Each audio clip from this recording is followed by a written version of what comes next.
So far we've seen how a retailer, Kmart, and an insurance company, Plymouth Rock, are transforming their businesses. But perhaps the biggest impact of the internet is its impact on the information industry. Certainly you can see in the music industry how first there were MP3 files. These were a real breakthrough because it allowed you to create a CD quality, a near CD quality file containing a song that could be downloaded in a reasonable amount of time. On top of that, now we have something called Napster, some of you may be aware of. It's just flooding college campuses. It's a database, a distributed database that allows you to find the MP3 file with the song or artist you want. Now, as you can imagine, the Recording Industry Association of America and even bands like Metallica are not too happy about some of the implications of this changing business model. So they fired up their law firms and there are various hearings going on in courts about what should be going on with this. But whatever happens in the courts, you can be sure that in the music industry, the internet is changing the business models forever. Now, if you look at the film industry, we see something a little bit different right now. Right now, movies are too big to be conveniently downloaded over the typically available internet speeds. But you saw earlier the man with the tomato and the cucumber there. He makes children videos, and he was talking about how in the next 3 to 5 years, he expects he can move away from distributing tape and move towards distributing his product, these children's videos, over the net. And I know there are some afternoons when the kids are kind of cranky in my house, I would welcome the opportunity to buy his product and let them enjoy one of those videos. In fact, Cisco's already involved in a project with Texas Instruments to roll out digital cinema. This is where movie theaters, instead of receiving movies as big reels of plastic, will get them digitally over the net without sacrificing quality. In fact, quality will get better. But let's look at the publishing industry. In the publishing industry, we're seeing people begin to experiment with ways the net can impact that world of content.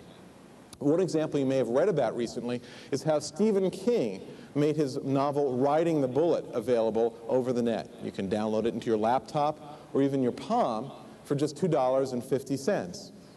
Vladimir Putin, the current leader of Russia, has made his autobiography available called First Person. It costs about $10 over the net. Maybe that means it's 4 times as scary as the Stephen King novel, I don't know. But in any case, you can see the beginnings of a shift in book publishing. And it's odd to think that even Amazon could end up being Amazoned by this shift in the way that content is put out there.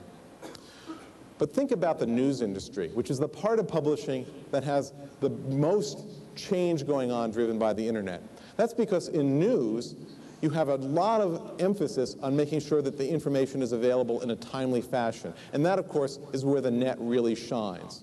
Nowhere is this more true than in the area of financial news, where being even just a minute later than your competitor in the markets with the necessary information can mean the difference between making and losing millions of dollars. One good example of this is the Financial Times. It, of course, is a landmark paper up there with the Wall Street Journal internationally. You might recognize it. It has its sort of trademark pink paper. So now let's take a look at the way the Financial Times is moving from this trademark pink paper to the world of electrons and the net.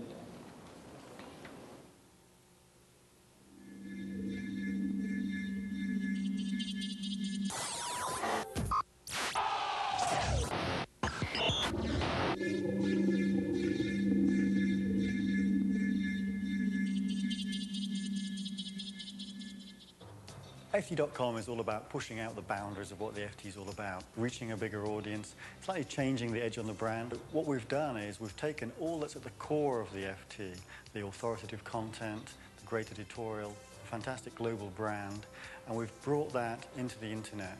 So we find more and more of our users want to stay up to speed today.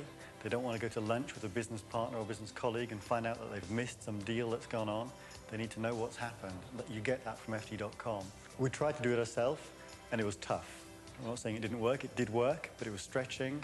It was difficult in resource, hard to hire people, and hard on the scale we wanted to move to do everything in-house. What had happened was that technology had become a bottleneck for us. We wanted to focus our resources on our brand, on reaching our customers, and on our content, and building all of that, and to get technology from being a bottleneck to being a resource for us, to help us facilitate what we want to do. And we felt the best way to do that was to move to outsourcing. When we looked for a service provider, we were looking for reliability and responsiveness, which was partly speed, but also more importantly, the ability to become our partners. Best in breed sort of internet experience from the heart of the internet world, i.e. in America, so that they've worked on top quality sites in the States and at the cutting edge, and also that they had global reach, so that they're able to reach beyond America and deliver us to our audiences in Europe and in Asia, as well as into the heart of the American market. The scale of what we were trying to do and the speed within which we were trying to do it was fairly obscene. We were trying to do a great deal in a very short space of time. And that scared our technologists, and it scared some of our partners too.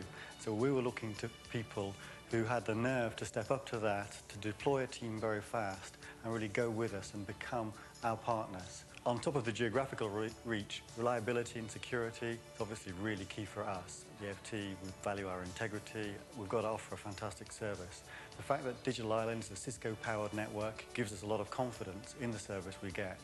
The other fantastic, again, geographical service for us is the caching Digital Island offer.